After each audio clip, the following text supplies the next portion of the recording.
I don't have proper lighting. You know, we're just going to do what we can do. Also, I just got my eyebrows waxed and they're a little red. So, hi Sheepishness and Kelly O and Edie, Amy, Jamie, Mayor Fleur and Jenna and Danny and Rabbit Wild and Yoit's Potato. Hey everybody, how are you doing? Hey little Dutchie, Silly Redhead, Z Secrets. Howdy ho, happy Friday. I was going to try to turn on some music, but Sean shut down the computer and I was running late. And I was like, ah! So, yay, and Cher is here and Daniel's here. Hey everybody.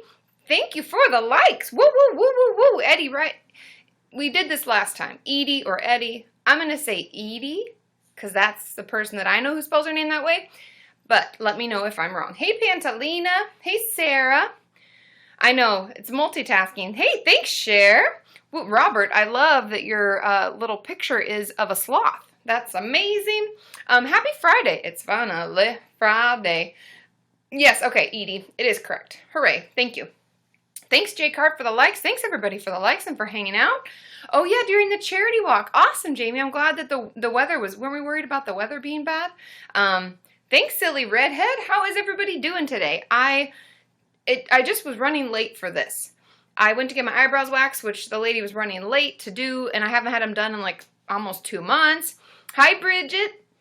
And I know that that's not like a real problem, but then I was running late and I was trying to set up the light and then I couldn't get it to turn on, so I'm calling Sean, who's like filming right now, and I was like, can you help me? I can't get it to go. So now it's there, but I think it's a little too bright, but you know what? We're just going to deal with it. I think it'll be okay. Oh, thanks, Antonia. Thank you guys so much for hanging out. So how are you all doing? Tony Perkins is in the house. Woo, woo, woo. I have all of our giveaways. I have a smoothie because I'm trying to eat more veggies, so I like blend spinach with raspberries and pretend it's normal. Thanks, Melita. It's a nice afternoon treat. And Jamie and everybody, how are we doing? Hey, Ava. So I have our regular goals if we want to do that. I still feel like I just want to catch up with you guys because it's been so long. I know, hey, Steffi. And also, it's like, this is a later time, but I can only go for an hour and a half today, so I'll be off a little around like 4:30-ish because I get to hang out with some Patreon patrons at 5, so I have to, you know, drink water, go pee, things like that, and then get back on with them. So, anyways, yeah, it's been a while, and I don't have any more mail. I actually went by my P.O. box this morning because they gave me the wrong box last time, and so I had to swap it out, and I was like, I wonder if there'll be any more, but there isn't yet, but I will check again. Yay, Melita! Ooh, Anxious Sharp, we got a new subscriber. I'm not ready, you guys. I need to get... Oh, one of them's caught, but thank you, Anxious Sharp. Welcome to the family. Woo, woo, woo. Okay, so that's ready. Also, your t-shirts went out this week. Do you guys want to see a spoilers of what they look like? Da, da, da, da. These were designed by Tanya.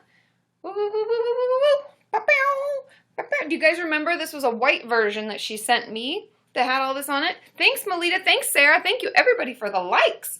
Woo, woo, woo. So, these are coming out to all of my wonderful Kenyans, my Patreon patrons who are getting a t-shirt this month. Yay, Melita. So, I hope that you like them.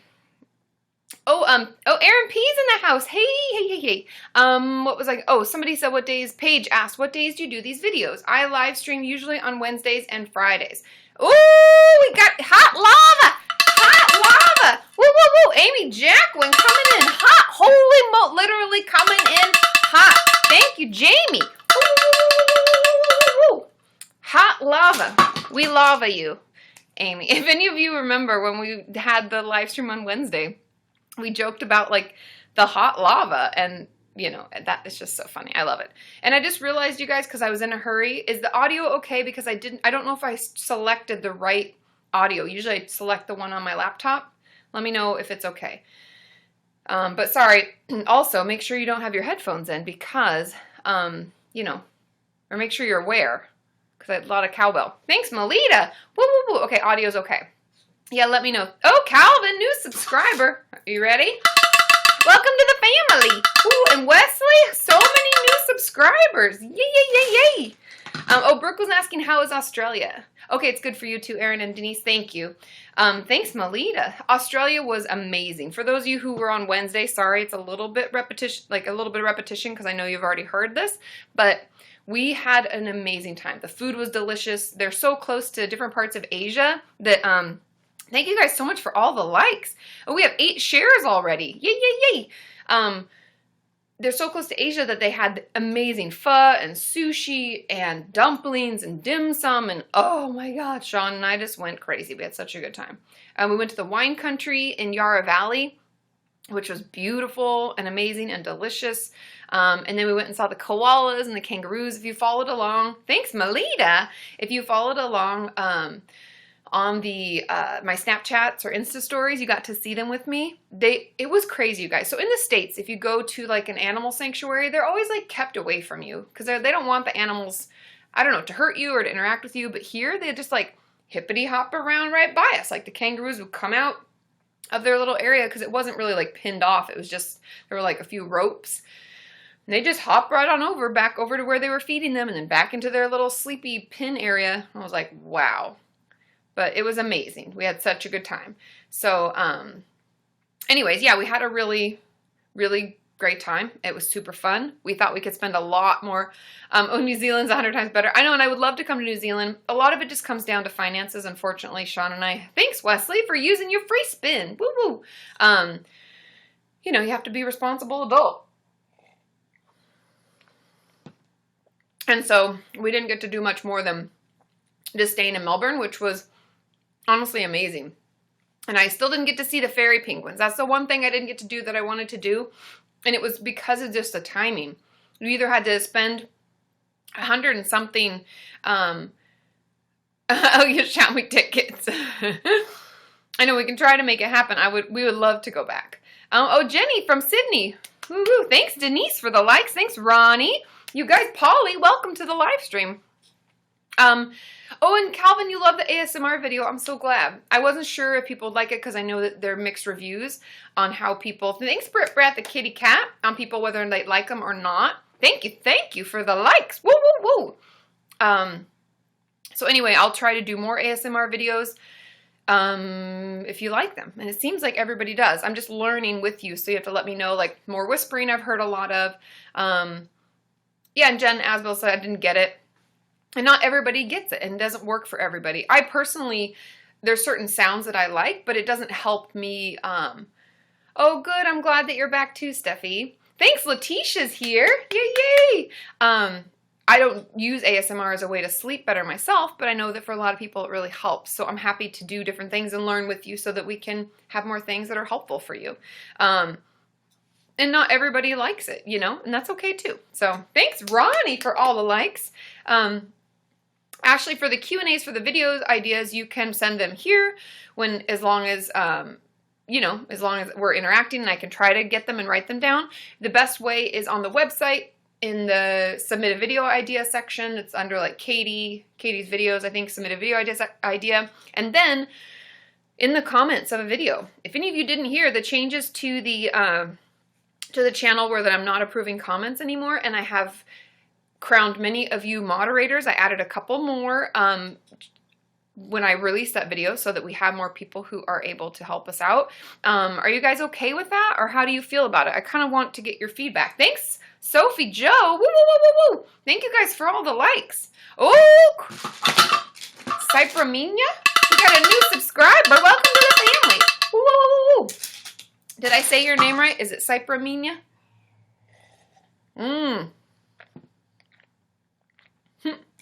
Silly Redhead, it is an interesting drink.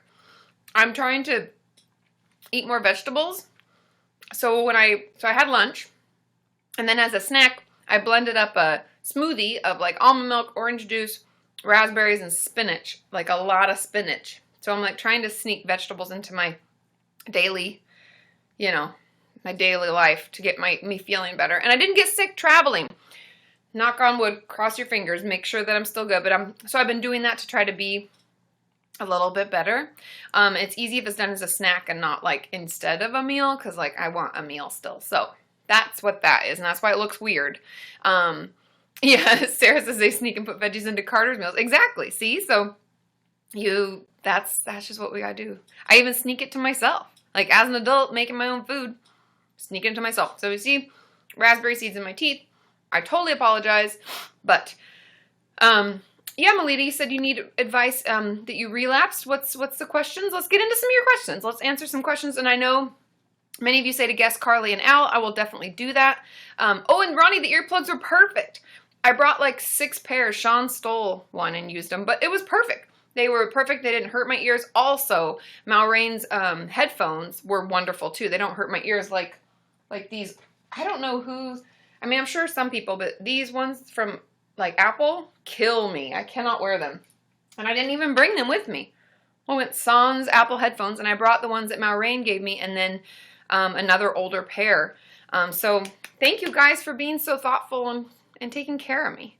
My mom was actually really cute. She was, oh, those are the ones that are comfortable for you, Kai? Hey, everyone's ears are different. There must be something to do with like the actual opening, because mine just ache. Like 15, 20 minutes in, I'm like, oh, my ears, they ache. Thanks, Ronnie. Woo woo. But I was telling my mom about that. She was like, oh, did you bring earplugs, and are you all prepped like before we left? And I was like, yeah, I got one of my Kenyans sent some small earplugs for my ears, and they're amazing or whatever. And she's like, they take such good care of you. And I was like, I know, they totally do. Okay, but let's answer some of, thanks Dawson, thank you for the tip. Whoa, whoa, whoa, whoa, whoa. Let's answer some questions. Thanks, Manar. Am I saying that right? I know, you just need bigger ear holes, I guess, or just different shaped. Because I wonder if it just aches because I also know I have like miniature ears as a whole, like comparatively to my body. They're very small. Okay, so Aaron was, Steffi says, how common is it to have no memory of self-harm when dissociating, and why? When we dissociate, we don't have memory in general. A lot of my clients, we have a bug. He's really interested in my smoothie. It's just vegetables. You don't want it. But a lot of my clients, when they dissociate or have maladaptive daydreaming or any kind of dissociation, because dissociation's on like a spectrum, you know, there's derealization as part of it, dissociation itself, depersonalization, maladaptive daydreaming. There's a bunch of different things in there. When we do that, like I've said before, it's like our brain pulling the ripcord. It's like, this is too much. I'm out of here. Ah! And so because it does that, we don't have memory often of that time period because it's so overwhelming for us and it's so much, right? It's like too much. And so it's normal for us even if we injure ourselves or do something. Thanks, Dawson, for the likes. Woo, woo, woo. If we do something that's hurtful to ourselves, like a lot of my clients have self-injured when they're dissociating, like having a dissociative episode. And they won't even remember it. And then they'll wake up like either during it or after it and be like, oh my God, you know, they like come to, like your brain, like you come back to yourself. And that's really the reason, is because when we dissociate, it's because so much is going on. It's too much. And that's why we don't remember. So, hey, Alice, woo woo. Thanks for hanging out. Hey, thanks, Sheep, for the likes. Yay. It is super scary, Steffi. I totally understand, because it can feel completely overwhelming and completely frightening. Okay, Emily says, followed your Insta feed yesterday. Shame they didn't seem to be planning any change to managing season 2 of 13 Reasons. I know. I'll probably try to. I keep forgetting. I'll try to Insta story my thoughts about it as well as saying it here. But I got invited to this event because I'm such a huge fan of Crisis Text Line. And I've heard from many of you, it's been a super amazing resource, and it's a free resource. I think that's the most important thing, and hopefully they'll be worldwide soon. But I love them so much, and they invited me to this event that they were Headspace was hosting for them. Ooh, Dawson E, we got a new subscriber. Woo, woo, woo, woo, woo, woo, woo, woo. Thanks, Allie B. We're coming in hot with the likes. So, anyways, they had this event. And Crisis Text Line Liz, who was in the video that I did with them, she interviewed, it was the executive producer of 13 Reasons Why. And I really had a lot of questions I wanted to ask. And they opened it up to questions, but I didn't ask many because, and this is no offense to their executive producer, Joy. She seems like a lovely person, but she seemed also very combative. And like she felt attacked about the show and that people didn't like it. And it came across as her feeling like, well, we've done everything we were supposed to do. We talked to all the right things, and I've had my own issues with mental health. And to me, it felt like what she was saying, and this is just my interpretation, I felt like she was saying, I know everything. I know every experience. How dare you not agree with me? We're the first people to ever talk about mental health on a large platform. And I'm like, no. So I didn't want to ask anything because I was afraid that she would get angry. And she kind of seemed a little like that. And anyway, so that was what was going on. But it was funny because there were 3 questions I wanted to ask, and all 3 questions got asked anyways. So one woman asked, are they going to make any changes to season 2, knowing all that they know now? And she never really answered the question and pretty much said no. And then the other question was, why did you change the ending from the book to the film and show it and show her killing herself? And she pretty much just said that wouldn't have done service to it, but didn't say why she changed the actual way that Hannah killed herself. She never answered that. So I don't know. It just was very frustrating for me. But that's the end of that. It is a bummer. I probably won't be, I definitely won't be watching season 2. So I'm not going to be doing a review on it. 1 was enough. It's like too much already. Thanks, Emily. Thank you. Woo, woo, woo. So anyway, those are my thoughts. And I'll talk a little bit about that in Insta stories because I wanted to just give you some context for what was happening and what was going on and my thoughts on it. Thanks, Melita. Woo! Okay, Simply Jenna says, maternal transference, what and why? I've talked about this a lot, when I talked about the emotionally absent mother, that's a great video. Thanks, Emily, for the likes. Yay, yay, yay. That's a great video to watch because when we have maternal transference, I'm not sure if you mean that you'll have to let me know, Jenna, if you mean that it's you placing on them, the feelings and experience that you've had with your mother, or if it's you wanting them to be your mother, because those are 2 different things, but they all they come out of the same problem in the same place, which is a struggle with our relationship with our mom. And if we find ourselves wanting them to be our mom and expecting certain things out of them and wanting them to fill that void, thanks, Sheep, for putting the link in there. I know, she's so good, Allie, right? And so if that's the reason, if we're wanting them to fill that void, it's usually because we have a deep wound as a child. And I would encourage you to see a therapist to start talking. Maybe you already are, because transference sounds like you're already in therapy. Thanks, Music Lover Forever. Woo, woo, woo. And Abby, thanks for all the likes, you guys. And so I would just encourage you to consider where it's coming from and to work to heal that wound. Start journaling about the things maybe you wish your mom had done, or things she'd done that you wish she hadn't, and things that you feel like she maybe missed out on, or things you wanted her to be a part of and she couldn't. Maybe this is why the light is weird. Is that better? I don't know. Anyway, Sean's not here to help me out.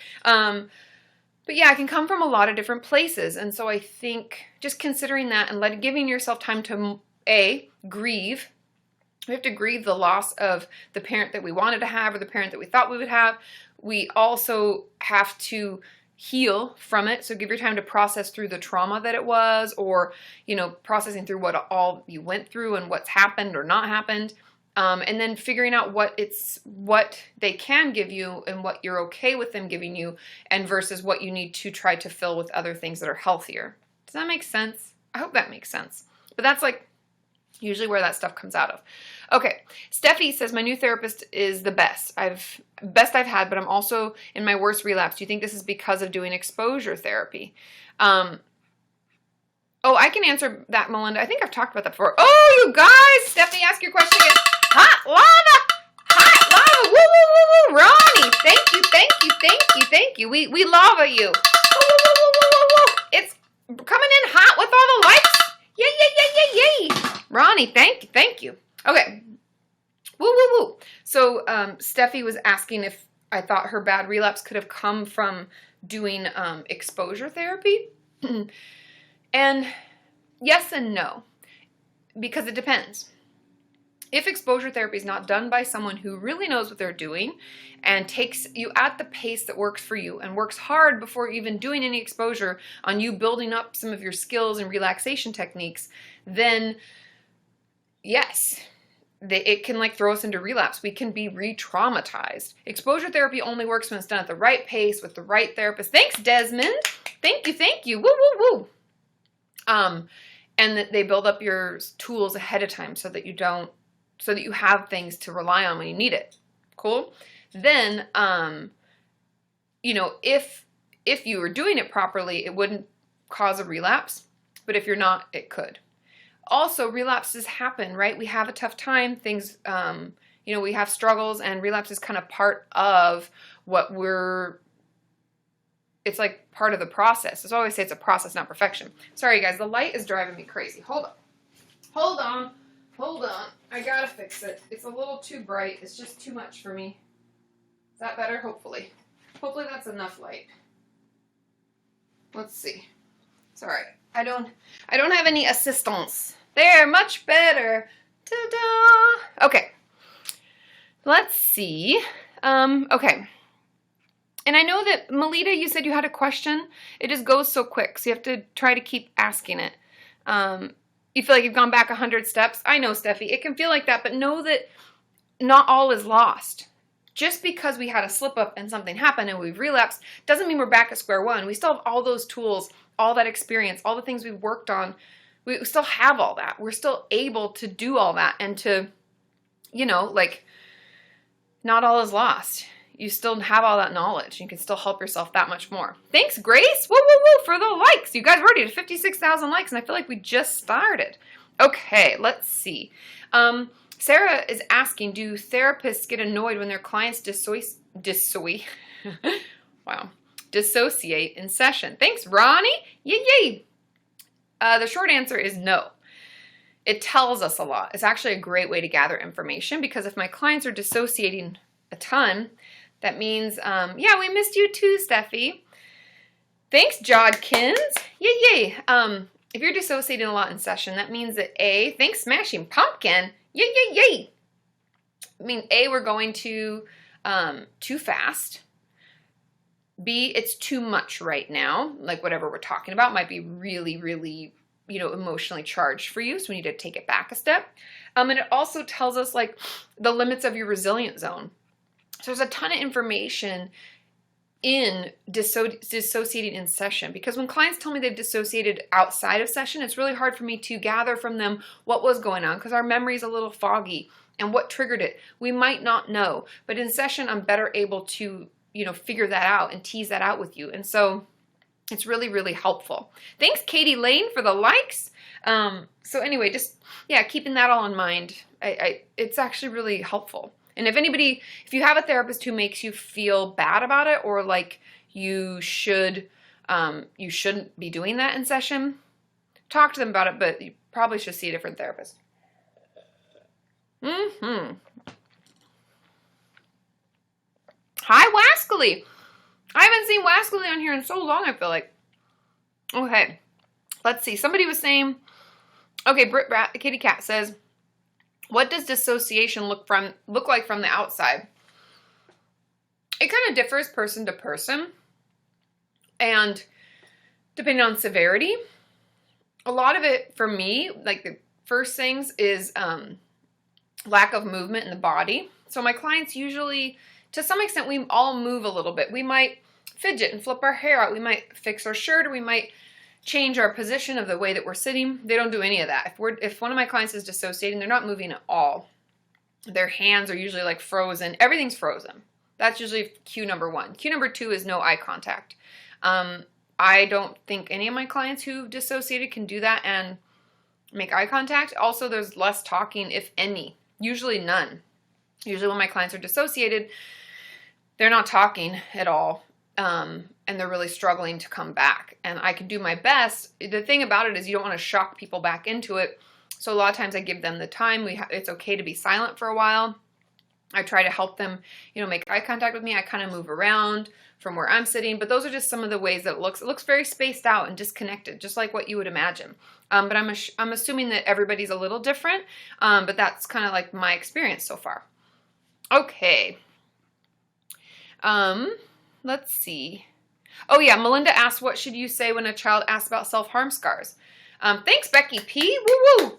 Honestly, I feel like I have a video about this, but the truth is children understand more than we give them credit for. And I believe, and people can disagree, I think you should tell them. We have to figure out how we tell them, because kids won't understand all of it, and it also depends on the age of the child. But I think it's fine to say, for instance, let's say this happened to me, and I was with like a baby cousin that I don't have anymore because everybody's older, but let's say one of my friend's children was like, what's that? Something. I'd say, oh, I used to have a really hard time and this was how I coped. And that's what this is. 9 times out of 10, honestly, 100% of the time when I've had clients do this, the children respond with, oh, that must have hurt, or, oh, okay, move on. I don't think that we should hide it from them. I don't think we should sugarcoat it. I think it's okay to just say it how it is. We don't need to go into detail or tell them exactly why, but I think it's perfectly okay for you to just to say, yeah, even like Sarah said that she said she had an accident during a bad time. You don't have to pretend, you don't have to lie it away. We can just say, yeah, it was something that I did to cope, or it was an accident that I had with myself when I was feeling bad. And that's okay. I find children to be way more understanding than adults and way more just accepting than adults. So a lot of times kids will just say, oh, okay, I was just wondering, or did it hurt, or anything like that. That's about all of the follow-up, because there doesn't need to be any embarrassment associated with things that have happened. We can't change what happened. We can only change how we move forward. And I think the more we get comfortable talking about it, the less power it'll have over us, because there's no reason for, for us to keep hiding and feeling shame about something that happened in the past. And we're doing our best to stop it from happening in the future, but it's a process, right? And Kati even says, I had a friend's daughter asked, why do you have those tiger stripes on your arm? Kids they're just so, says I used to live in the jungle with tigers. Oh, that's very cute. Yeah. Okay, perfect. Yeah. And it is hard to tell them, but you can come up with like, what sounds best for you. A lot of my clients have just taken kind of what I told you and turned it into their own language. So just me saying like, it was something that I had a hard time with, or I hurt myself when I was feeling really down, or I was, having a really bad time.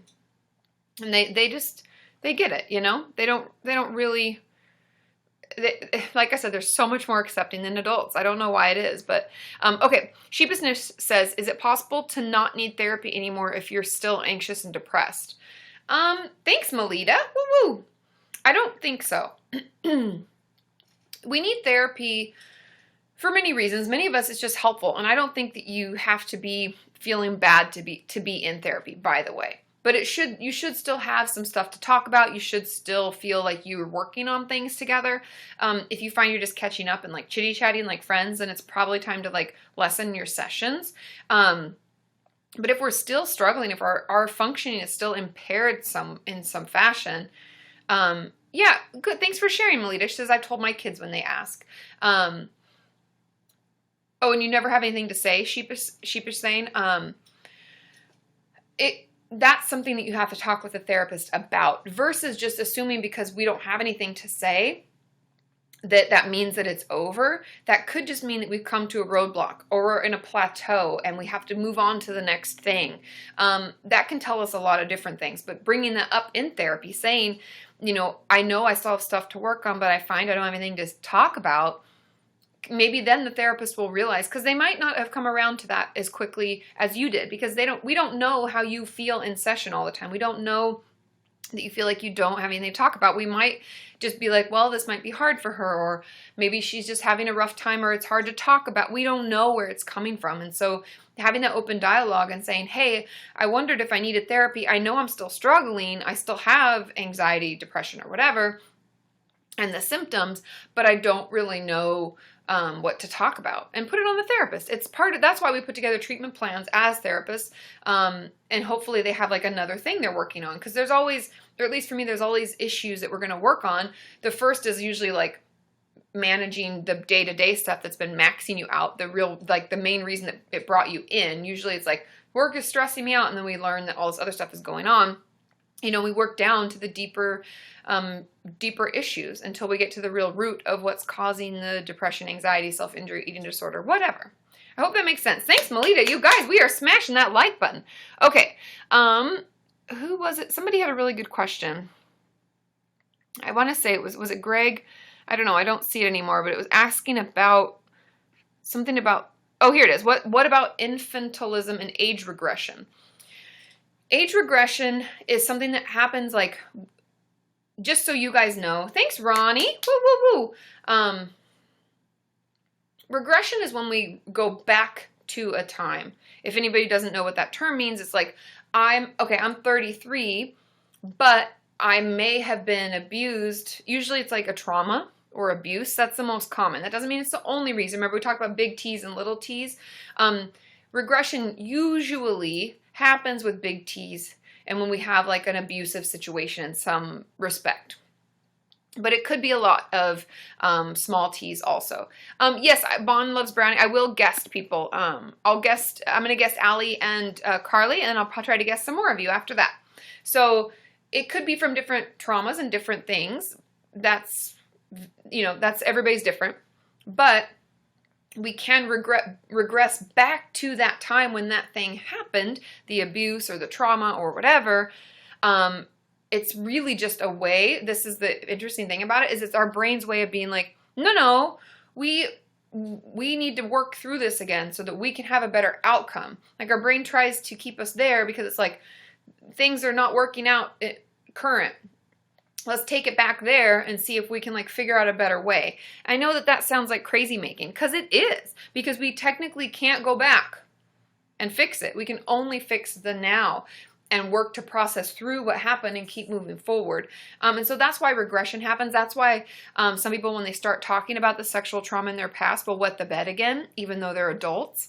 It can also cause us to talk in like baby talk or to act childish, throw tantrums. I've seen it all, but know that a lot of it's just a part of the trauma reprocessing and giving yourself the ability to go through that, understand where it's coming from, recognize like it's a process. We work through it. But that's kind of what that is, just so you know. Okay, let's guess some people, because people are getting all excited about it. Let's guess Carly, but it's Carly and Allie, because Allie's visiting Carly. This is going live. So. Are you guys there? Oh, hey! How's it going? Oh, it's pretty great. Are you in a hotel? Yes. Yeah. No. That's not Carly's living room. Yeah, no, we're totally in a hotel. Chilling at the Hampton Inn, Yeah. Are you having a good time? We're having a great time. We have something we want to show you. Ooh. Ready? I'm waiting. Prepared? Go ahead. I don't know. What do I need to do to be prepared? I mean... You got a new tattoo! Woo! That's awesome! Wow, Carly. First ever Kenyan tattoos. Yes. Right. That's awesome. Did it hurt? Actually, no. It's my 10th tattoo, and this was probably like the least painful area. Look at Al's. Ooh! Oh, I love it that's so cool, you guys. Did you get them? When did you get them? Today. And they're not wrapped. Don't they usually wrap them up or something? He gave us some stuff to put on them, which we did. From Israel. Yes, from Israel. It's always like a goopy, like Vaseline-y weird shit. Yeah. Yeah, it's like vitamin A and D ointment. But we went and got them this afternoon. And that's awesome. Actually, it's funny because my therapist recommended the guy, because she's got some tattoos. And you're never going to believe what his name is, or what he goes by. What's his name? Minion. What? That's great. I swear to you. That's Minion. great. He goes by Minion, and he did the first ever Kenyan tattoos. That's crazy. Did you see? You were on when I opened the Minion. Yeah. Yeah. He's got minions all over his studio. That's awesome. Does he have one of these? It was made to build a bear? On Snapchat and Instagram quite a bit. And there's I took a video of like the studio and stuff like that. So if you watch that, you can see the, It was pretty cool. Yeah. That's so cool. How weird. I know. And the tattoo joints colors are black and neon green, which we didn't know till we got there. What? You're like, did you roll in with your hat and be like, what's that in this place? we showed the hat. Like I showed him a picture of the hat, and he's like, "Oh my god!" Like, yeah, that is wow. I'd be like, am I being pranked, or is this what was that movie where like he was the guy and like he didn't realize that he was a reality TV show? Do you remember that old movie? Oh, was that the one with Will Ferrell? Stranger Than Fiction? No, it was like it'll come to me. Somebody might know. Somebody who's watching. Maybe somebody knows. Ed TV. Yeah, Ed TV is one of them, but that wasn't what I was thinking, actually. The Truman Show. Yes, that was it. Yes. Yeah. Yes, you guys are right. Thank you. Yeah, The Truman Show, when, like, things are happening and he, like, it's, like, perfect for him. Like, it just works out. You're like, yeah. That's so cool. I'm so glad you guys got to hang out. How long are you in town, Allie? Till Sunday. Mm. Yep. You got plenty of time. Yeah. She got here yesterday, so we've just been chilling and whatnot, and we're going to go to the James Dean Festival tonight and tomorrow. I forgot you guys had that in that area. Yeah, We talked about that like years ago, I feel like. Yeah, he was born here. We'll send you lots of pictures. Okay. I know James Dean, so. Awesome. But yeah, he was born here and he's buried in the next town over. So I'm gonna show her the grave and the museum and all The works. Yeah, the works. Awesome. We'll report back. I'll look for the photos. Oh, we will for sure. Also, we have to work on our next round of merch. Yeah, I have a list that I told some people about in one of my streams recently, and they were like, "Oh my god, those are genius ideas!" So Yeah. You're good. We'll have a conference. Okay, cool. Well, that'll be our next project. Da-da. All right, cool. Stay Good tuned. to see you. Have fun. Get crazy. Have a good time. Oh yeah, we're gonna stream later. Okay. We got some adult beverages, and we're gonna have a pretty lit stream later. We got some black balloons. You guys crack me up. Don't choke on your green To drink. match our soul. It's already not very good, but you guys crack me up. We're pretty Okay. funny. What time are you live streaming? We haven't set like an official time, but we'll probably be, I don't know, like 10? Yeah. 10 maybe my like time. late. So Okay. 7 your time. If I'm home, I'll get on. I have dinner at 7, maybe. But if I'm home, We'll probably be on for a little while, so. cool. Yeah. Okay, awesome. Yay, we'll have fun. Don't get into too much trouble. Oh, we won't. Don't worry, my therapist lives around here, and she's like, oh. She's like, if I see you guys around, I'll make sure you're not getting into any trouble. I was like, yeah. She'll keep an eye out. Yeah. But yeah. Keep is asking for a 16-hour broadcast. We'll see. Yeah, we'll see. I'm just kidding. See how far you get. Yeah. Well, good to see you. But yeah. Thanks I for love the guessing. tattoos.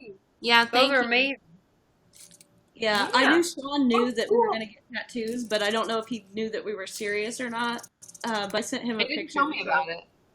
I mean, I knew that Allie was coming to visit. I already knew that, but Yeah. I didn't know about the tattoos. But I love them. They turned out great. Right after we got him, and he was like, because I was like, we got a surprise on Katie's stream. He's like, oh, I'm at work. I won't be able to watch. I was like, all right, I'll show you then. So I sent him pictures, and he's like, Oh, yeah. damn.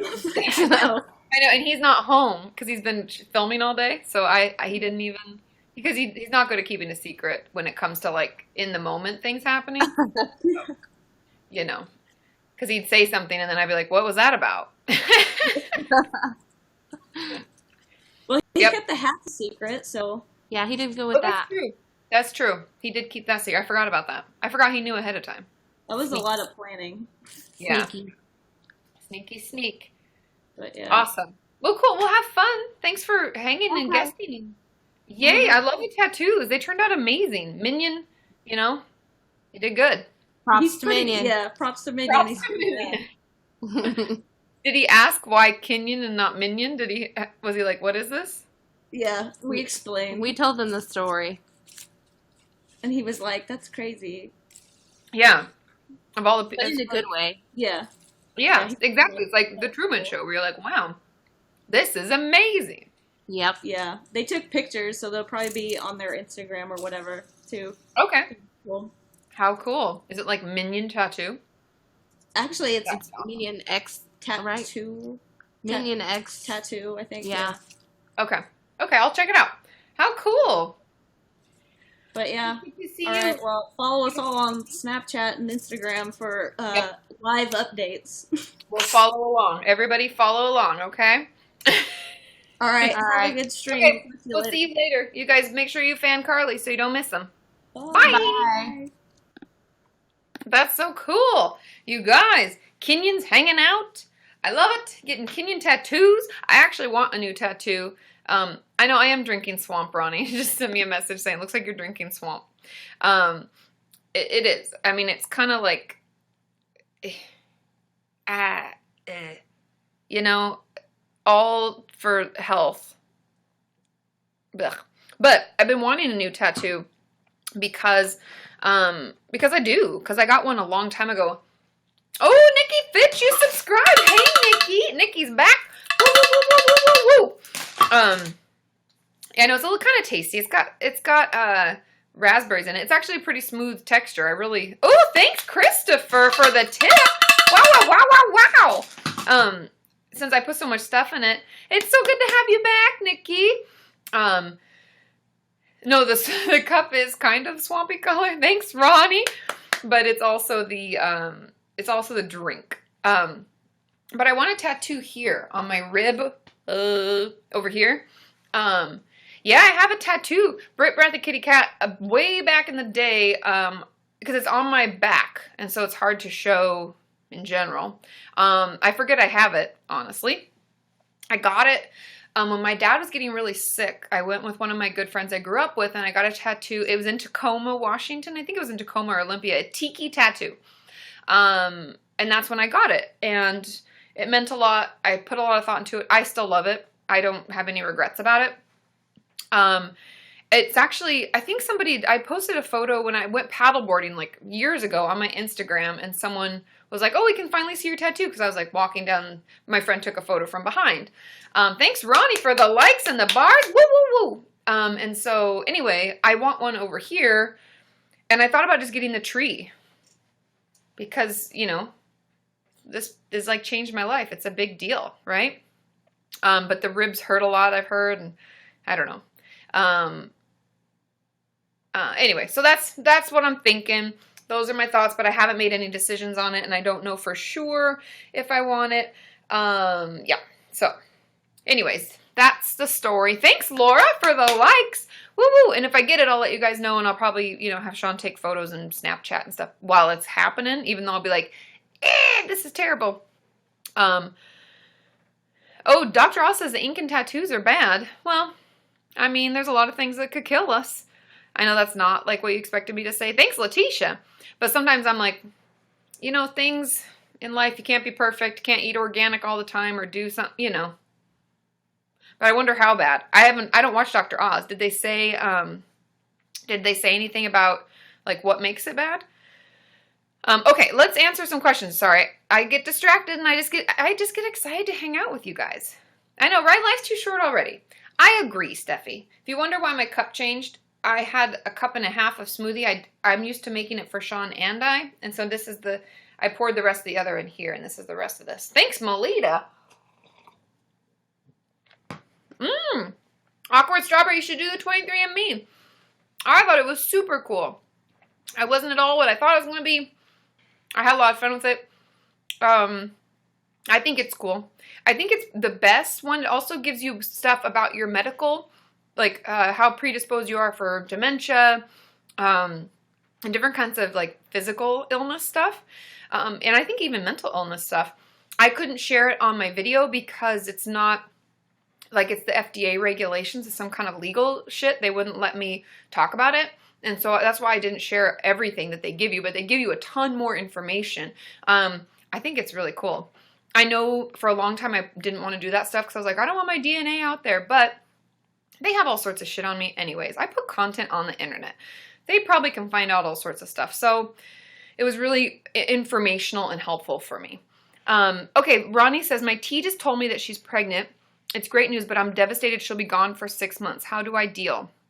Oh, and I agree, music lover forever. Everything's bad for you technically. Talk about it. if she just told you that she's pregnant, you have time. Process through the worry. Talk about the stress that she'll be gone for 6 months. What's the plan? Is there some homework she can give you, or workbook you can work on, or is there someone you can see in the meantime if you want to? Like, start talking it out with her and processing it so that you don't feel so left or so lost.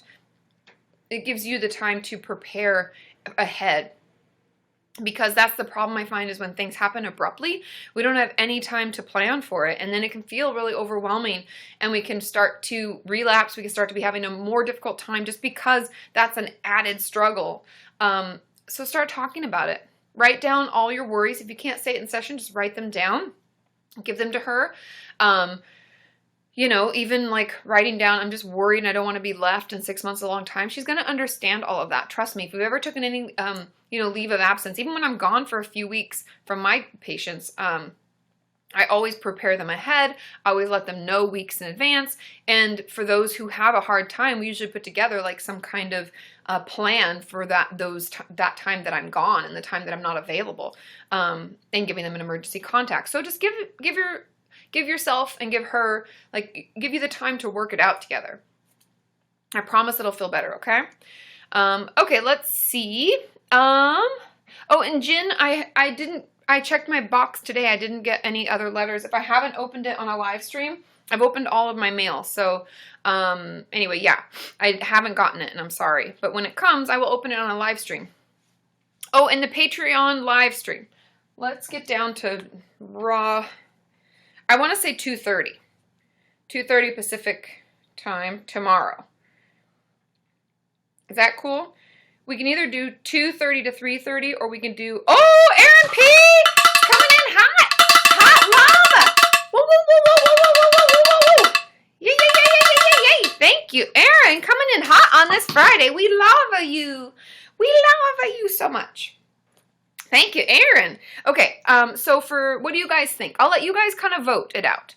Patreon live stream tomorrow. I'm going to post about it today on Patreon. So, oh, Paige, you become a patron. Go to, someone put the link in, but actually I can put it in. I can do this. It's patreon.com/Kati Morton.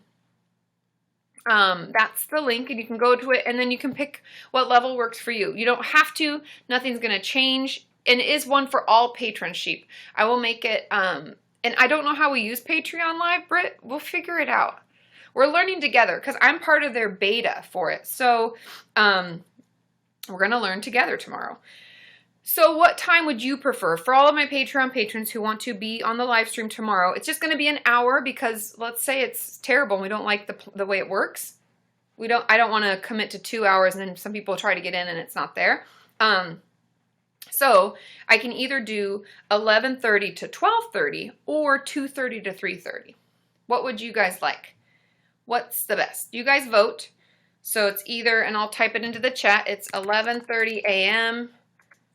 to 12:30 or 2:30 p.m. to 3:30. Okay. 2:30, 2:30, 2:30, 11:30, 11:30, 11:30, 2:30. Okay, I'm going to have to start counting. Okay, hold the phone.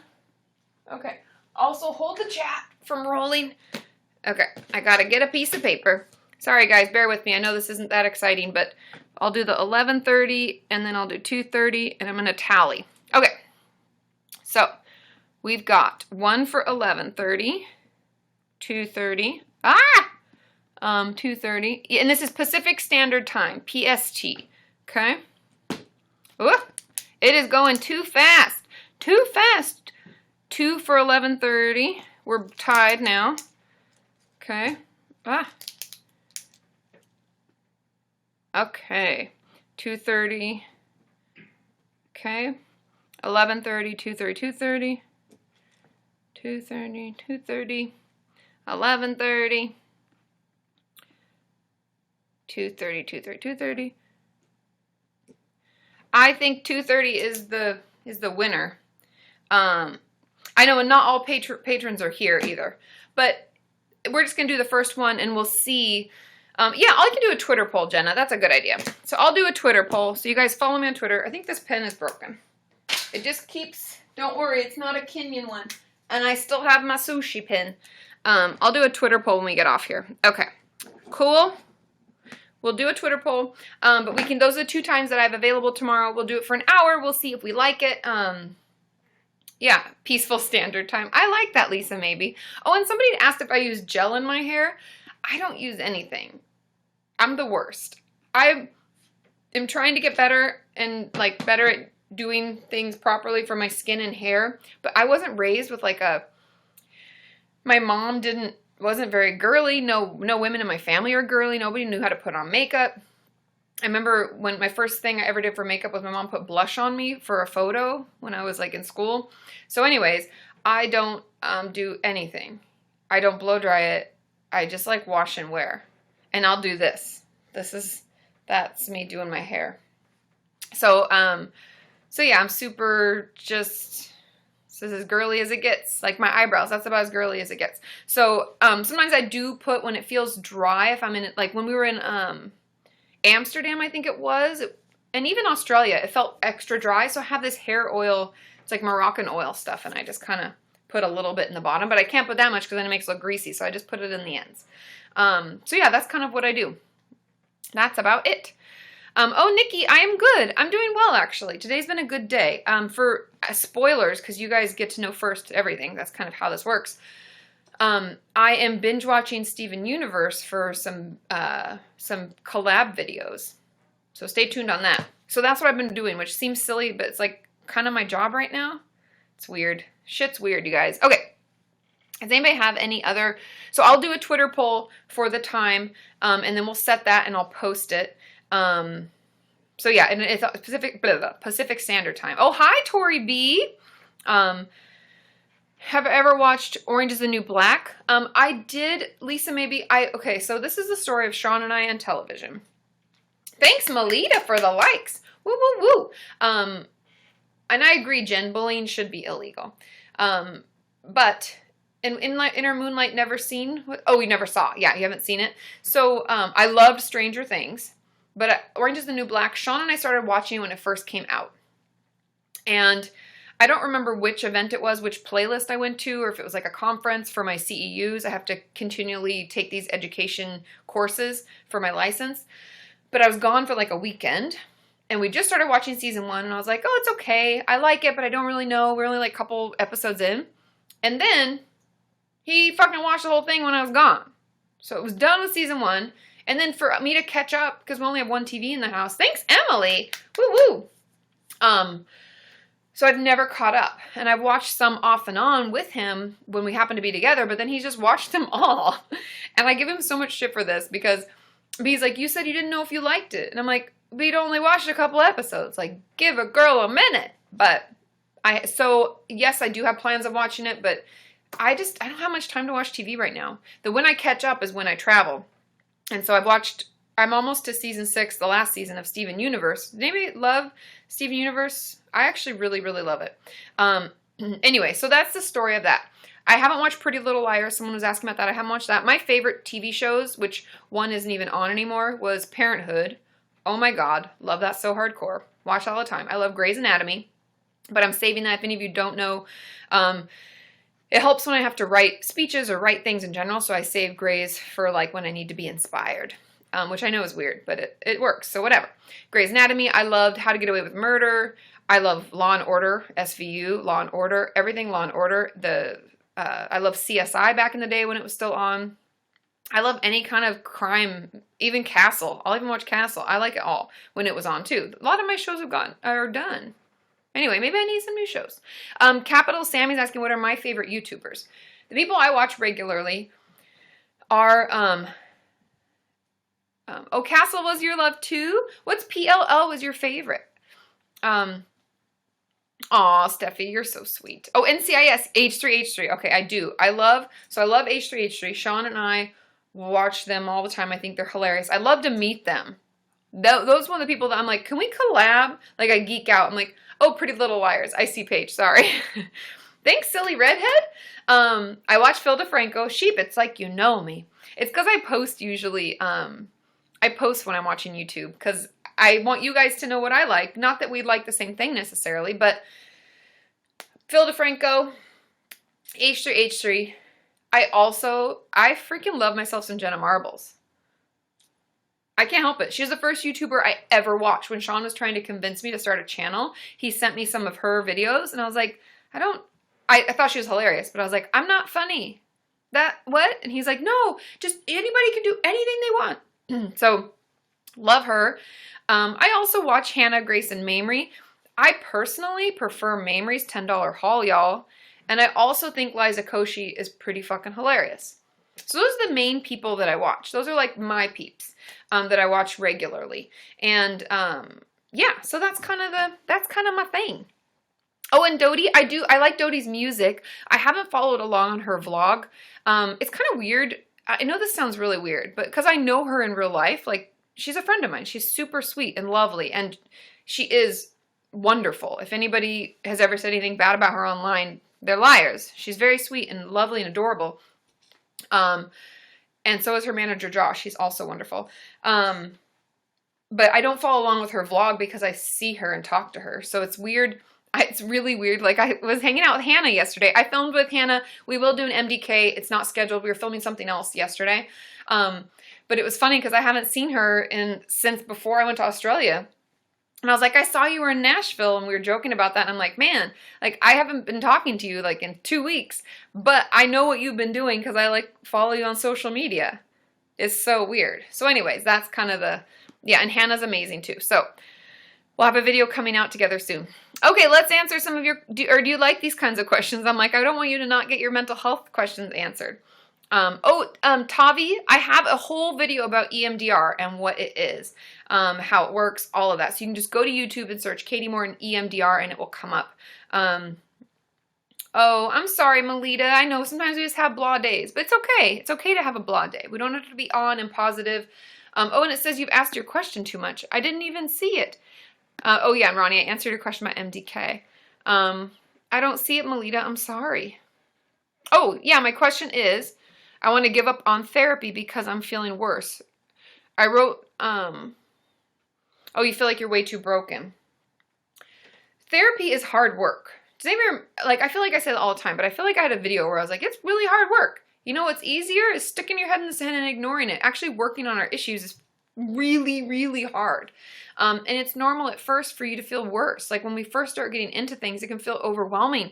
We can cry all session and be like, I don't know how to deal, like, I can't deal. That's very normal. And so give yourself a little time to get through the icky part so that you can enjoy the good part, because it kind of takes time to get there. Sometimes we got to wade through all that shit first before we start to feel really better. Yeah, like Sheepish says, it gets worse before it gets better.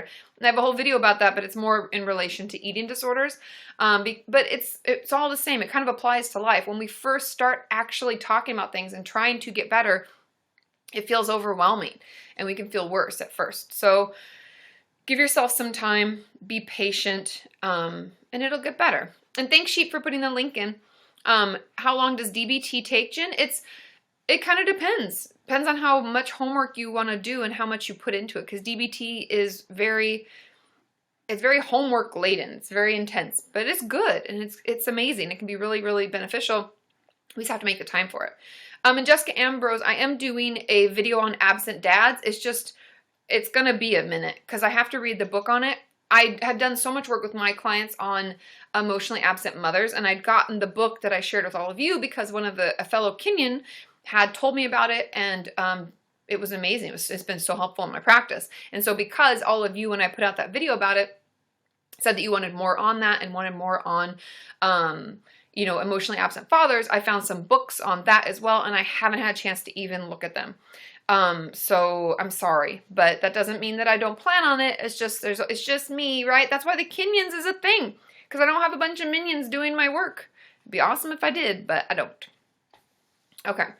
Oh, wonderful, Melita. I look forward to reading your poems. I know the control the scroll is right, Emma, right? It's crazy. Okay, bye-bye. I hope you feel better, and know that I want all of you to know it's completely okay to have a totally blasé day, where you just don't maybe feel quite like yourself and you don't want to do anything. It might mean you just need to slow down and take a day for yourself. That's okay. We don't all have to feel positive and great each and every day. Give yourself a little permission to just have a blue day. I do that sometimes, and that's when I watch a TV show, catch up on my shows. Oh, yay, Miss Sweet said, I finally found a nice empathic therapist. She's a Gestalt therapist. Can you share anything about that? I don't know a ton about it off the top of my head. I'd be digging deep, Miss Sweet. I'd be digging into like, what did I learn for my licensing exam? I've never practiced it. I know that a lot of it is like reflective. So almost reflective slash deflective. Like if you ask things about me as a therapist, I know that I like push it back onto you and like, well, what would it mean if that was true? Or why did you think that that was a thing? But I don't know enough to talk about it in a real way. I don't want to give any like misinformation or false stuff. So if you want me to do a video about it or talk more about it, you have to give me a minute because I'd have to read up on it because it's not something that I practice. And I don't know anybody who does in my circle of people. So it's not something I hear about all the time. Okay. And Femme Dragons, did you, says, can you talk more about quiet BPD? Did you have a particular question that you wanted me to answer? I know I talked about it in a video, like what the difference is and how it can be like more anger, aggression, frustration in versus out. Yeah, is there something that you want me to talk about? Let me know. You guys, I ordered another glue stick slash chapstick and it hasn't come yet. It's been like 4 days. And my glue stick, you know, I keep like 2 of those around. One of them's cool. It's in my purse, but the other one, I have to like go, oh, and like blow out my lip because there's nothing to roll up anymore. Do you guys know what I mean? Does that even make sense? Oh, wonderful. Tina says, hi from Glasgow, Scotland. Yay. Hi. Okay, let's see. Silly Redhead says, Katie. Oh, and thanks, Sheep, for putting in the link. Says, I've learned that my husband has an avoidant attachment disorder. How can I help him? My heart really feels for him. I think part of it, when we want to help someone that we love. Oh, and Kai, that's a great question if you want to ask that again, because it's just, everything's going so fast. Whenever we want to help someone, regardless of the issue, because it doesn't, I know that we want to feel like it matters what the issue is, but it really doesn't. If someone in our life is struggling with any mental health issue, just being there, just talking to them, checking in on them.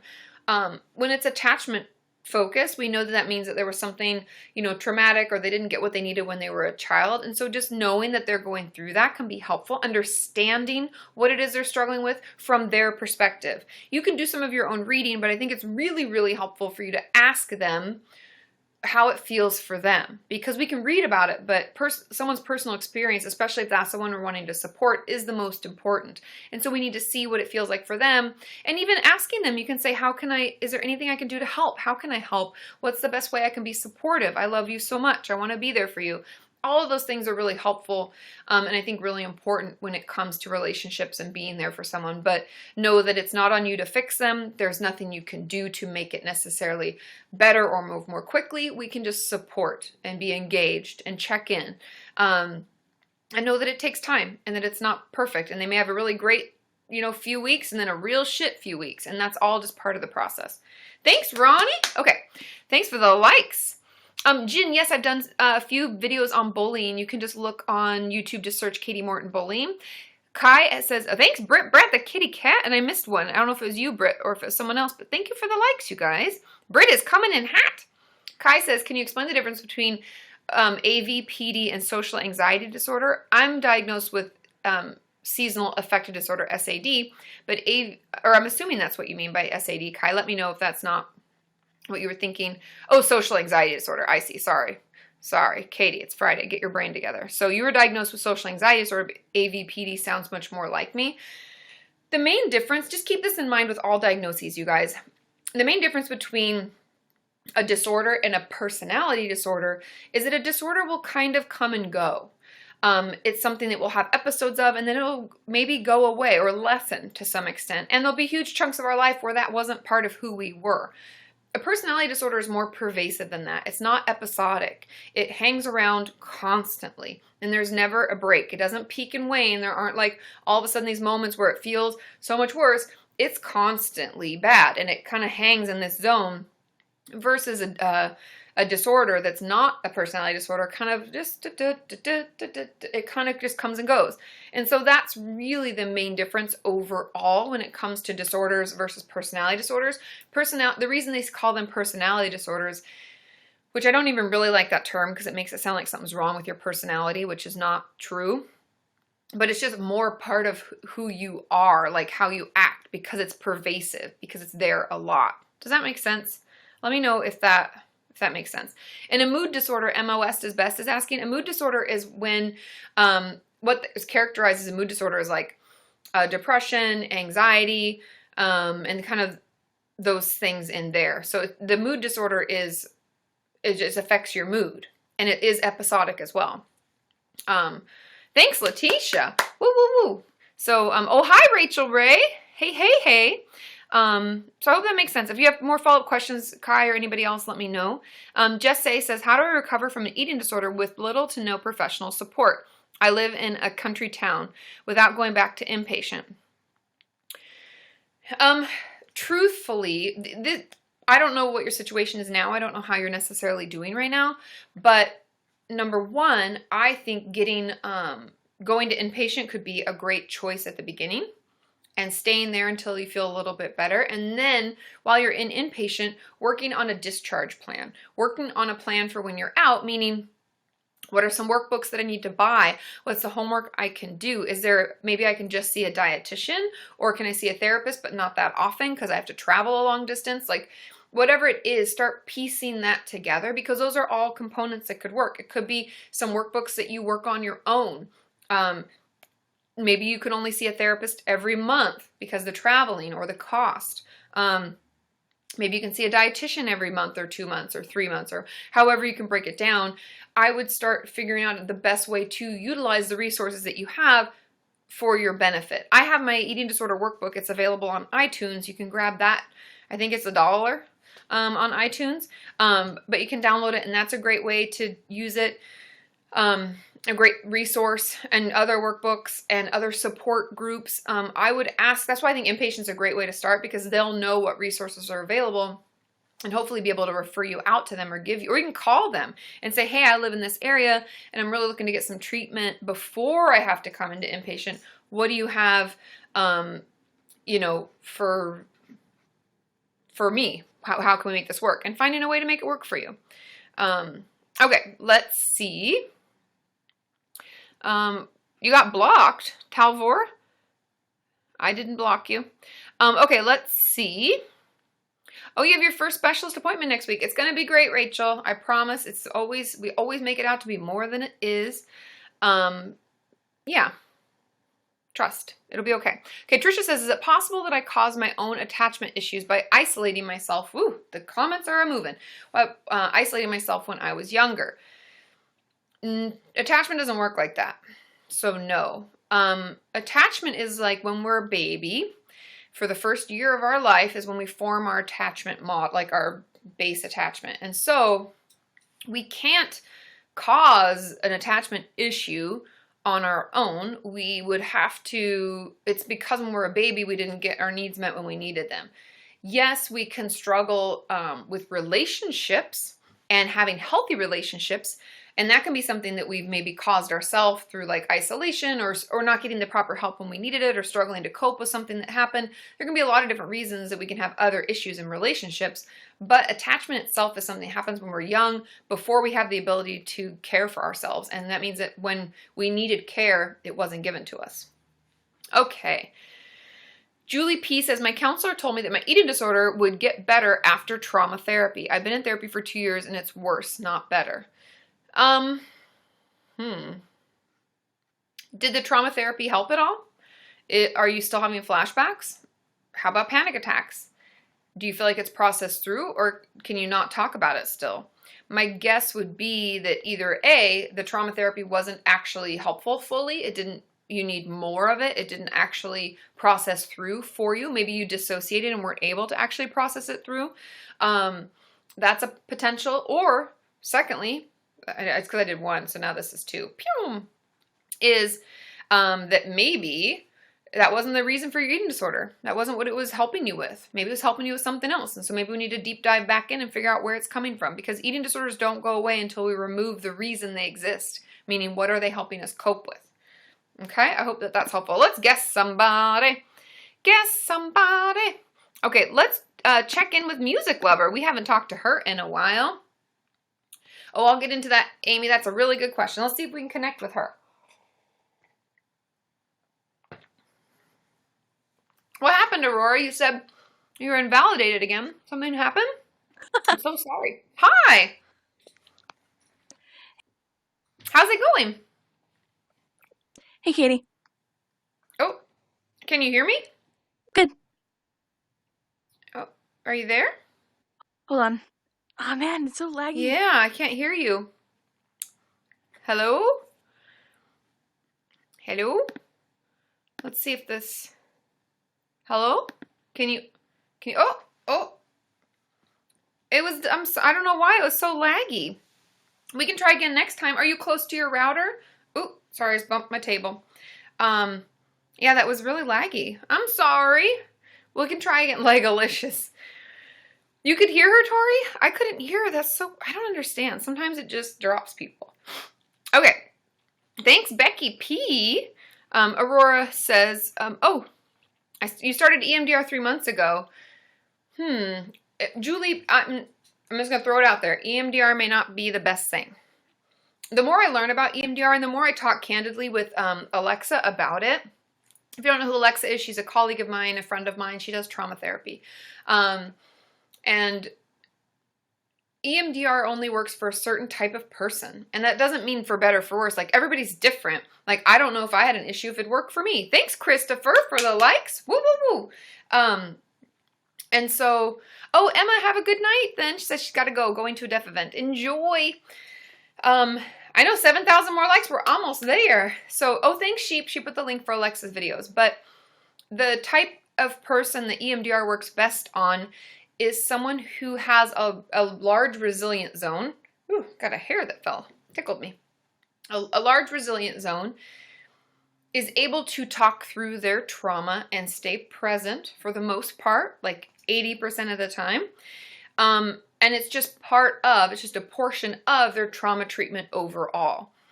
With all that in mind, it's not going to work for everybody. And I honestly think that it works less and less than regular talk therapy or schema therapy or somatic experiencing. I think that those are better places for us to start when it comes to trauma versus just EMDR. Because I think that people, or I know even for me, when I first learned about EMDR, I was like, oh my God, this is amazing. This is going to help so many of my clients. This is such a great resource. And we get super excited because it's short term. It's, yeah, okay, Julie says I felt talk was better. So we think it's short term. We think it's going to heal us. We're reprocessed. And then I've had multiple clients have not good experience. Like, it did nothing, it made it worse. Their flashbacks were worse. And we were kind of pushed back into not square one, but like pushed back in our treatment. So there's been that. And then there's also the people who have felt like it just exacerbated things and then their resilient zone got smaller. So, and other people, it's been great. For my clients who have come a long way on their own in talk therapy and just have an issue with like this one portion of an event, it's been amazing. It's been life-changing. My friends who've gone through it, who had like a bunch of little T's that they were trying to figure out and work through, it's been amazing. But that's not everybody. So know that if it's not working for you, yeah, and Daniel says he finds EMDR too intense. And Bins is all talk. That chocolate you gave me, Bins, you're the one that gave me that peanut butter chocolate thing. Yeah, Julie, you probably do need to grieve. You know what you need most. But anyway, Bins, that chocolate's amazing. And it's like in a circle. I've been eating it every night. It's delicious. And Caitlin, yes, EMDR can be re-traumatizing because it can, if we go too fast and if we're, well, yeah, anything can be re-traumatizing if we can't handle it and it goes too fast. And if we don't know how to pull ourselves back in, it can make it worse. And so it's important to work with someone who, you know, who knows how to do it properly, who has been trained, who's been using it for years. Like, I don't do EMDR myself, mainly because I feel like it's such an undertaking and such a training. And I wouldn't want to just get certified and start practicing. I feel like I'd need more. And I frankly don't have the time right now. And you know, you have to take things seriously. And some clinicians, unfortunately, don't. Like I've said millions of times, like some people are shitty at their jobs. And therapists are no different, you know? So just keeping that in mind, making sure that you, yeah, that you work with someone who gets it. If it doesn't work for you, no, that's not the only option. There are tons of trauma options out there. It's just another one. So Amy's asking tips on how to comfort your inner child. We have to find what works for us. Some of it's going back to the childhood and figuring out what it was you liked. Was it a pacifier? Was it a bottle? Was it blankets? Did you love to color? Did you love to dance to silly music? Did you like to build, you know, blanket forts?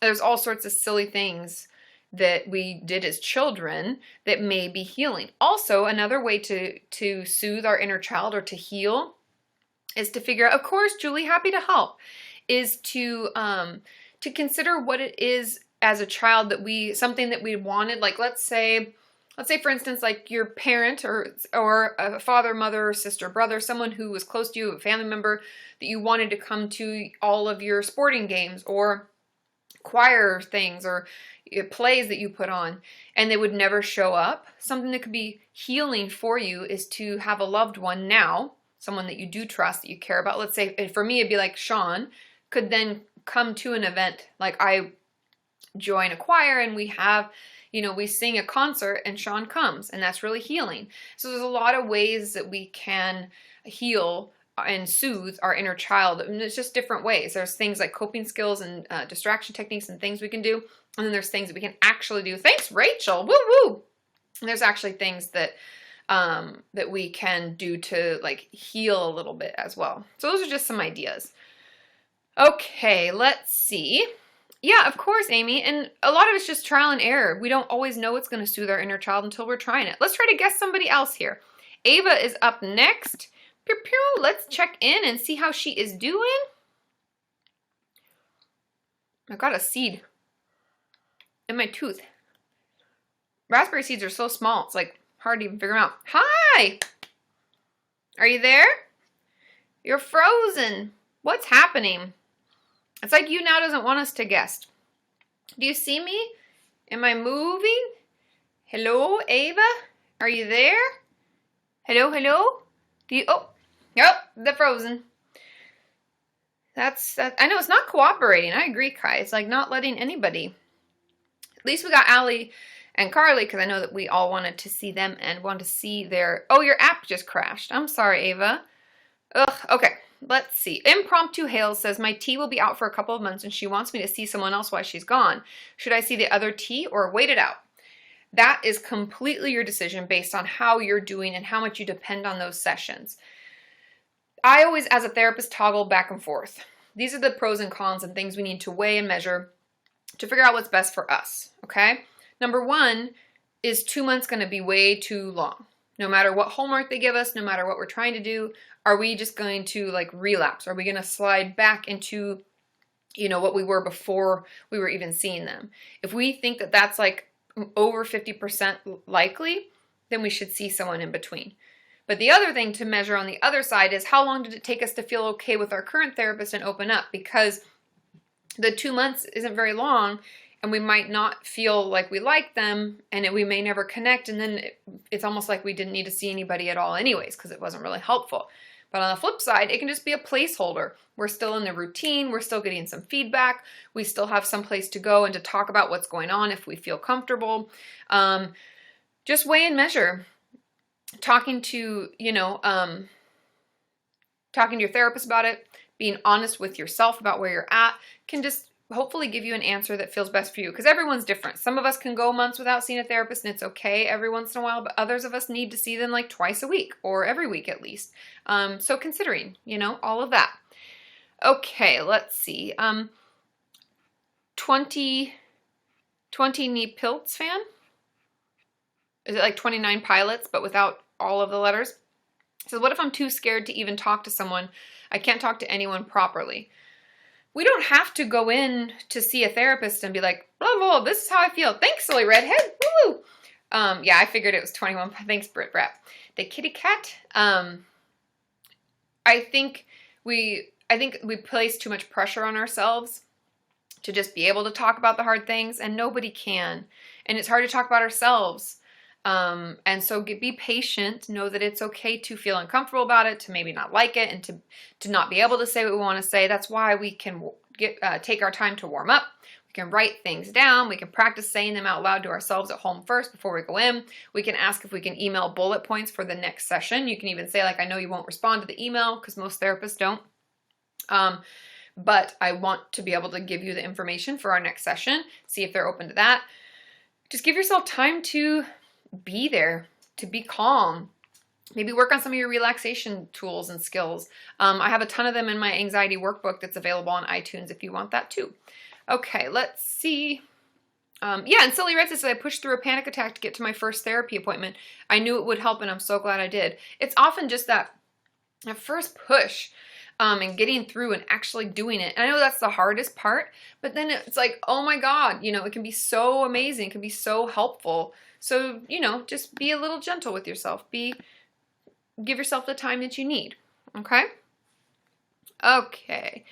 We can try again, Ava. Let's try real quick. We only have a few more minutes. Let's try to guess Ava, and then I'll answer a few questions, and we'll call it good. Let's see if we can connect. Let's try to connect with Ava and see what she's up to. Hey. Hi, I hear you. Hooray! Okay. There you are. How's it going? It's kind of okay, but not really. What's going on? Update us a little bit. So probably I have been searching for a therapist really long. Mm-hmm. And it's not going very well. I feel like I can't find anyone that suits me like my first therapist did. And I'm currently in therapy, but it's like not for me, and I'm planning on stopping, and I feel like I have nothing to tell her, and like sheepishness told you earlier today. I have nothing to talk about, but still I think I need it. Yeah. And I mean, it's a couple things. Like, if you don't feel connected and you don't feel like it's working and you don't feel like you're able to talk to her, then you find somebody else. Keep looking. It's worth finding that right fit. From personal experience, it makes all the difference in your ability to like actually work through things. And I know it's exhausting, and I know we don't want to, but you're worth it. It'll get better. With the right help is when it gets better. But also know if you do think maybe it will work and it is okay, maybe bring in your journal. Read from that if you can, if you do journal. Or bring in your art and share your art, and what that meant to you. Maybe that would be an easier way for you to speak what's actually going on, It's like now I've tried about 5 new therapists and nothing worked, and I feel like it's like I don't really want to, like deep inside, and kind of defiant for some reason, and that's the reason why it doesn't work or anything, and that I feel guilty for it, like it's my fault that it doesn't work. It's never just your fault. You can't make it like work or not work on your own. A lot of it is on the therapist too. Like, and I don't know how to say this other than the fact that like you can only answer what questions she asks or tell her what you think she wants to know. But we as the therapist, it's our responsibility to ask more questions to get to what it is we need to work on and what is really going on. And it's not all on you. We're like meeting halfway, because I rarely, like in my last, let's say like 20 clients I've seen, I've only had one who came in and was like, well, I was abused when I was young, and then this happened, and I've had an eating disorder ever since. It won't go away. I've been in treatment 5 times. Like, they were like, bleh. But everybody else is like, oh, I don't know. I mean, they've just been having a hard time. Here I am. Like, don't know what to say. So it's very normal to not know what to say. And that's where, like, my training comes in. That's why we go to school, So know that it's not it's not just you. It's finding the right fit for you so that you feel like they are asking you the right questions. You are moving along, Yeah. and you know, it's like it's a relationship, even though it's a Yeah, different type. I think that's exactly the problem. What you just told me, they my new therapists don't ask many questions. It's like my old therapist always asked me, first of all, what's my family history, how many brothers and sisters and all that. But the new ones did never do that, and it's so weird for me because I don't know how to start to talk and what to talk about if it's the wrong thing or yeah. Yeah, and there's no wrong thing to say. Just so you know, it's your story, it's your struggle, and it's your, you know, you're the only one that can tell it. So however you say it is going to be fine. Um, yeah, maybe we should find someone else until you feel Yeah. that right fit. Or also maybe just let yourself off the hook, and when you go in next time, just say, I don't always know what to say, so you can ask me the questions. I'll do my best to answer. Mhm. Yeah. Yeah, I will definitely try to find a new one, I think, Yeah, and I just hope it will work someday. it will. It will. Trust me. I myself went through 4 therapists between Rebecca, my first, who like I loved, and then she retired, till I found Jana, my current one. So be patient. We're here for you. It'll get better. You'll find the right fit, and it Yeah. won't be so hard. Also have another question. It's Yeah, of course. about the self-injury because last year when I began therapy, I obviously tried to find other coping skills and what to do to not hurt myself, but all of them, like, they don't work anymore, not as good as I wanted them. And I feel like I don't have any new coping skills and I can't find new ones. What do I do about that? You're gonna have to try some new ones. We're gonna have to get creative. It's very common for old coping skills to all of a sudden stop working, especially if we go through a relapse. I find it can be really hard to come back and use the same ones because we're like, no, that doesn't work. Um, so get creative with it. I think there's a list. There's actually a whole list on my website. It's an A to Z list that Allie and some other Kenyans put together of different distraction tools and things you can do. There's a ton of them on Tumblr, but I mean, I would see like, I don't know what you've done in the past, but something that helps a lot of my clients when they're coming back from a relapse is like squeezing ice, snapping rubber bands. And I know people have mixed thoughts about it, but we might have to, like, instead of just coloring or journaling or something like that, which are still great, we might have to do a little bit of the other stuff first, like to transition out of it and Mm-hmm. back into the other healthy. Because like I said, when we relapse, I find it's hard to come back to those coping skills. We're like, these are garbage. This does nothing. Ah. And so that's why the ice and the snapping rubber bands helps for a bit, or even marking on your arm with the marker. Yeah. That can kind of help. But then also, as I always tell my clients, like doing some of those coping skills and doing some of those things, always add in at least one that's like a process for your emotions, whether it's like journaling it out, doing art, which can be really like emotions out, doing something to at least help process through what you felt. That's why I love the Safe Alternatives app, because it's like, what am I trying to express through this?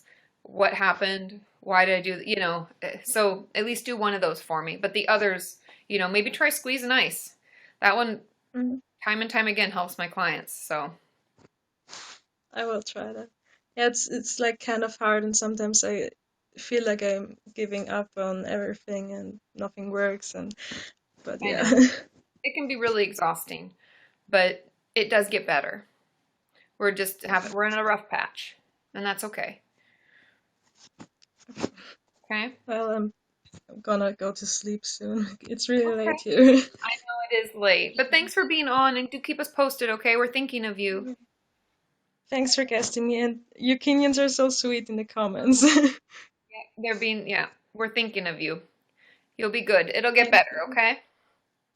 Yeah, Okay. thanks for everything. Uh-huh. Of course. Bye. Okay. Bye, Ava. Good to see you. Yeah, and it's really hard. I get it. I totally get it. Oh, Ronnie says we should do a giveaway for Ava. What do you guys think? We are at 100,000 thanks to Amy Jacqueline coming in hot. Are you guys ready? You got your earbuds in? Take them out. Whoa, whoa, whoa, whoa, whoa, whoa, whoa. We hit 100,000. 100,000 likes just in the nick of time. We get to do a giveaway. Giveaway. Woo, woo, woo, woo. We want to do it. We want to give her a giveaway. Yay. Let's give something to Ava. Should we give her this? Because today's just been it's been a shitty day, right? We can do that. What do we think? Ava, is there anything? Yeah, I know. Right? You guys crack me up. We have t-shirts, Ava. Is there anything that you would like? If you don't recall, I got some fidget. See, they light up. Can you see it? Pew! It's called Thumb Chucks. Control the roll. This is from Denise. Denise sent us a bunch of cool things. Also, this little squirrel that the little nut spins, and Sean and I had to play with it, and it spins him around like phew. You'd love a t-shirt? Okay, Ava, these are the shirts that we have. Ooh, I just dropped the thumb chucks. Thumb chucks. Okay, for t-shirts. We have, this is an extra large, and this is the blue. This is from last month. It's on the couch with Katie. We have a large and a large. So we have two larges in the blue. And then this month, this t-shirt, we have, it looks like this, it's maroon. We have a small, medium, and a large. So which one would you like, Ava? I don't know what size is best for you, or they're really soft. I have to be honest, I'm getting really good. The Bella Canvas brand of t-shirt that I've been buying for these has been the best. So let's see, what do you think, Ava? You let me know. We have two larges in the blue, and then we have small, medium, large in the maroon. Okay, let's see. You want to win the squirrel, Billy? There's time. Oh, the thumb chucks are these. They're like fidget toys. Can you see? A large of the blue one. You got it. You got it, honey bunny. And I think I have your address, Ava. If I don't, I will email you because I'm pretty sure you've emailed me. I think I've already sent you something. So, and it's, yes, okay, large of the blue. You got it, dude. Oh, but thumb chucks, sorry. Someone was asking. They're connected with a string, do you see? And you hold them in your hand and you can like roll them and you can fling them out because they're connected and they light up. Very cool. I've never seen them before. It's funny when I was pulling out the giveaway bin because it's on this, it's like two drawers on rollies. It's like on wheels. It was lighting up in the box. And I was like, oh my God, this is amazing. Okay, I think I do, Ava, so we're good to go. If I need it, I'll let you know, but I think we're good. Okay, let's answer two more questions, and then I got to skedaddle, because like I said, at 5 o'clock, I got to hang out with my Kenyans from my Patreon patron peeps. So, my other Kenyans, I've got my hangout. So, you know, I got to finish my smoogie and then get over there. Okay. Let's see. Becky P says, do you think therapy can make you worse? I'm not coping and considering not seeing my care coordinator. It can get worse before you get better. And if you are seeing a bad therapist who makes you go, oops, sorry, I bumped the table, who makes you move through traumas or reprocessing or just talking through stuff too quickly, it can be harmful. But if you feel connected to your therapist, you feel like they hear you out, you feel like maybe there's a hope for the future. We're not sure, but maybe that's all it takes. It'll get better. It can be shit at first because it's hard work, and to actually talk about all those things that happen in your life. And how many times have we all been in therapy when our therapist says something and we're like, oh, shit. And you like reassess your whole life. You're like, oh my God, I've been doing that forever. Ah! And that's like how therapy is. And so know that, yes, as long as you're working with someone who's good at their job and who you feel connected with, it will get better. Okay, just trust me. Oh, and Sarah's saying the app I mentioned to Ava about coping skills is, it's called Safe Alternatives. It looks like this. I'll put it in the chat. SAFE. Okay, it's just Safe, SAFE, all caps. You should be able to find it if you look for it. I think that's what it's called. Let me know if someone can't find it. Give me the heads up and let me know. But it's really, really helpful. And they have the impulse logs, which I have my clients do all the time when it comes to binge eating or self-injury. Super helpful. Okay. Let's see. Music Lover Forever says, I visited my old school psychologist after 3 years. I recognized her, but I felt like I was talking to a different person. Is that weird? No, it's been 3 years. People can change. You can change. Yeah, you could be in totally different parts, like totally different like times in your life. And we all adapt and change and grow. And so maybe you're not that same person, or she's not that same person anymore. Yeah, I think that's okay. It's completely normal. Okay, let's see. Danny says, I feel like I haven't been able to process something I went through. I told you the event on Patreon. What should I do? Talk with your therapist or see a therapist. I forget if you're seeing someone or not, Danny. I know that you've started medication, but I hope you're seeing a therapist as well. I would talk to them. And sorry, I haven't gotten through my Patreon messages. I'm really behind on life right now. I'm trying to catch up. Bear with me. It's just been my first week back, so I'm doing my best. Don't worry. I haven't forgot about you. But, yeah, okay. I thought you were seeing one, Danny. Bring it up. If you can't talk about the exact incident, you can just say exactly what you said to me. You can say, I'm having trouble processing through this. Can we go slowly through it, maybe starting next week? So you don't have to start it right away. You know that you can just get out the information first and then process through it. Thanks, Becky. Woo, woo, woo. So, yeah, Oh, it's 99 cents? I always thought it was free, Ashley. It might be 99 cents, the Safe Alternatives app, because the actual program I used to refer clients to, it's like in Missouri, I think, it went under, like they closed the program, which is a bummer because it was the only self-injury treatment center that I thought was worth anything. No offense to other treatment centers, but this place was thebomb.com. And they closed it 2 years ago, last year. And so maybe that's why. Maybe it's like something different now. Thanks, Robert Gates, coming in hot with all the likes. Thank you, thank you.